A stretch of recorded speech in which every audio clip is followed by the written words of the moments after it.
The Vigilance Committee was a group formed in 1851 in San Francisco in order to combat the rise of gangs that were infiltrating the city, one of the most well-known and common being the Sydney Ducks, who were a group of criminals from Australia. They formed because most of the people who were running San Francisco were corrupt and were often being paid off in order to ensure that no one was ever punished or put in jail or anything like that. So the Vigilance Committee formed, and they actually committed quite a few executions of various Sydney Duck members or people who ultimately just committed crimes that would have never been punished for anyway. So this goes to show that San Francisco in the beginning was a town full of unrest. There was no real police force, and it was really run by criminals. So the majority of the people there relied on a force to combat the criminal behavior that was occurring, and ultimately disbanded twice in 1851, and then was recreated again in 1856, and then disbanded again. And after that, all the officials in the city basically just knew that if things were to continue on as they were, that the Vigilance Committee would come back and ultimately stop any misdeeds or anything that was going unpunished. The occupation of Alcatraz, starting on November 20th, 1969, was the third and final occupation of Alcatraz to happen in the 1960s. This occupation is the most well-known because of its length. It was 19 months long and ended on June 10th of 1971. There was a lot of turmoil leading up to this occupation, such as hundreds of years of mistreatment of Native Americans and Indigenous people in the United States. This involved broken treaties, stolen land, promised property, and just horrible things that happened along the way. But the biggest factor in all of this was the indigenous urbanization movement that happened right before this. The United States government told Native Americans who lived on reservations that if they moved off the reservations and started urbanizing, they would get a little bit of money, they would put them in programs that would get them to jobs, they'd give them housing, and they'd start giving them a better life in these cities. But when these Native American populations started getting into these programs, they realized the money that they were promised stopped before these job programs started. These job programs usually did not lead to a job, or it led to a very low income job, and this housing was very low income skid row housing. So it led them a few possibilities. So this led to a lot of coalitions that ended up in these large urban areas. And one of these areas was the Bay Area. This led to a lot of different organizations built by indigenous and native populations in these areas, and led to a very bound and tightly wound community of people from all different tribes, not just tribes that were in this area, but tribes from all over the country. Black Panther Party is a Black Power organization founded in 1966 in Oakland by Bobby Seale and Huey P. Newton. After its inception, the party created a 10-point program detailing their hopes and demands. Quickly after their formation, they were labeled as quite militant, as one of the first issues they zeroed in on was police brutality.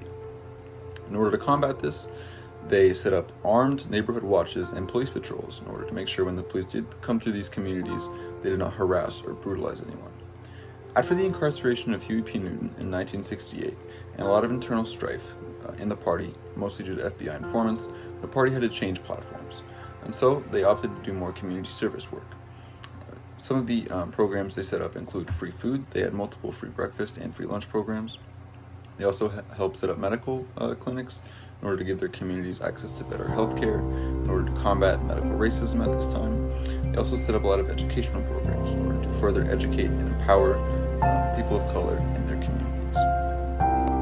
The city of San Francisco has been shaped by many progressive movements that have made it the city it is today. One of those movements is the AIDS epidemic in the 1980s.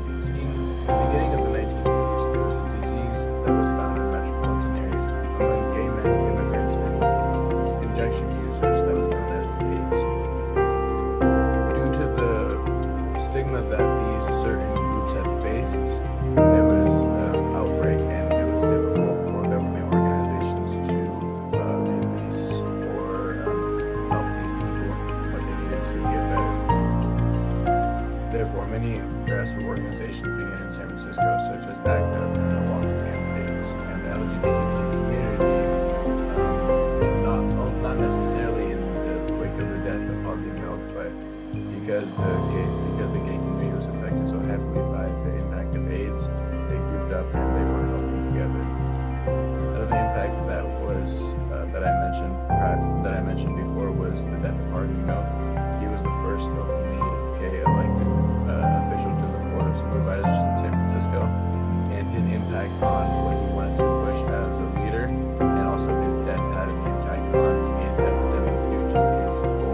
stigma faced by the disease. A lot of the men that had been affected by the disease who did not know their death time were left alone by some of their lovers, some of their family, because it was one of those things that you never knew. And so a Castro district in which making impact in the district, the Castro district is a location in San Francisco where many of these individuals live.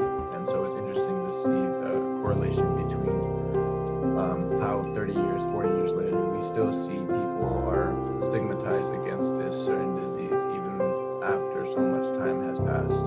One event that has caused this, that has been the marker of this, is government action, because at a certain point their social security or their retirement funds, or they don't have enough money to get the correct medication, or on the flip side of that, the medication that they are taking is deteriorating other systems in their body. So the effect of AIDS is that the effect that AIDS has had on the San Francisco community has been very great. The impact that Harvey Milk had on the LGBT community,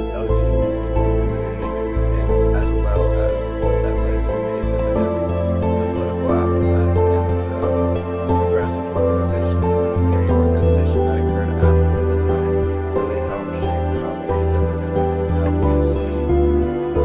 how we see epidemics to this day, how they're affecting us.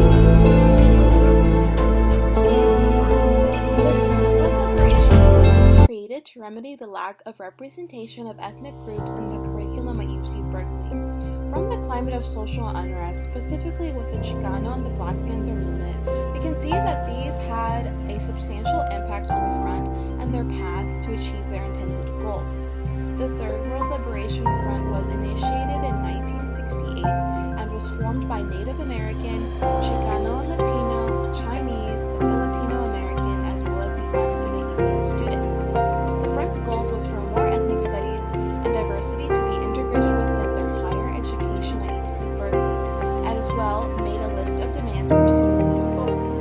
Members of the Third World Liberation Front demanded courses to emphasize the experiences of people of color.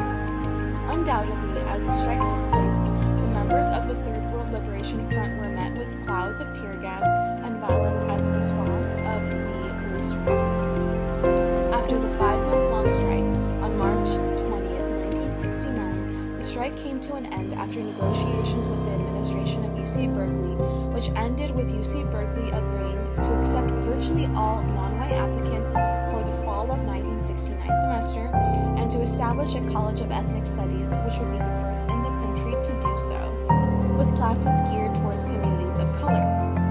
Their civil disobedience not only impacted